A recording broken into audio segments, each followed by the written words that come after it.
The single pour has always had a heavy rounded texture, whereas the multi-pours have more clarity. Now, I've always wondered why and kind of could never figure this out. Even with the same extraction yield on my refractometer, we're still having different textures. Now, is it because a single pour extracts more, or is it because multi-pours have more clarity?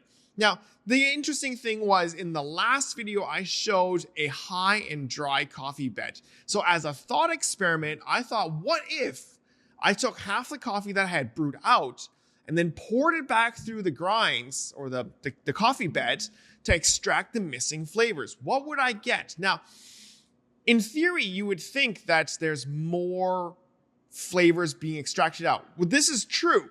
But at the same time, when I had the two decanters held up side by side, I noticed that one just looked richer and then the other one looked lighter.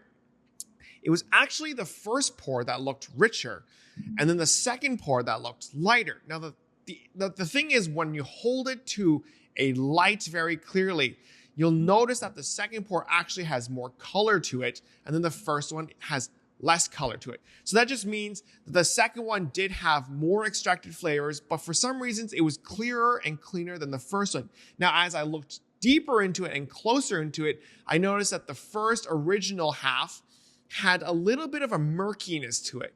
And this murkiness, when poured through the coffee grinds again, was filtered out, which means that the coffee beds or the coffee grinds themselves act as a filter. So the more times you pour, the more of these grinds or grains that you're going to absorb. And so you're going to get less texture with multi-pour and then more texture with a single pour. So this led me to think that maybe, even though I have such a high extraction showing on my refractometer, not all the flavors are being extracted out.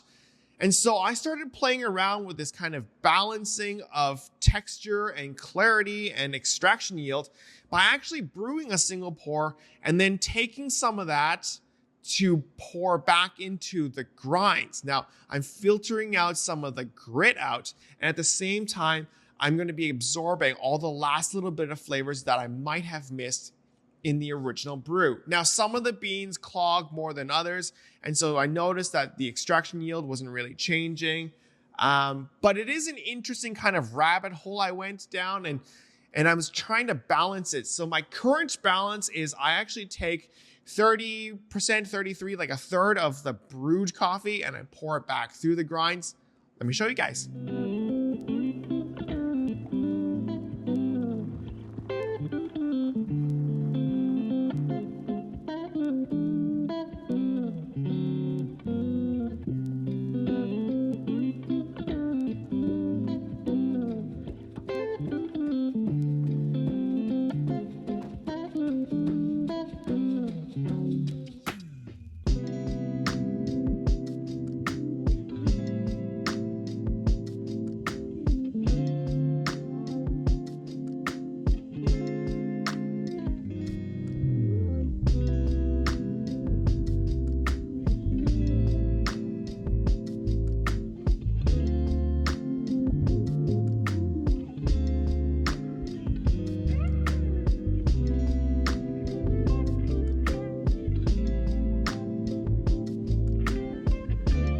Can see in the discovery series I'm coming up with, I'm actually discovering things on the journey as well. So if you guys like this kind of content, make sure to hit the like button. It really helps me out a lot.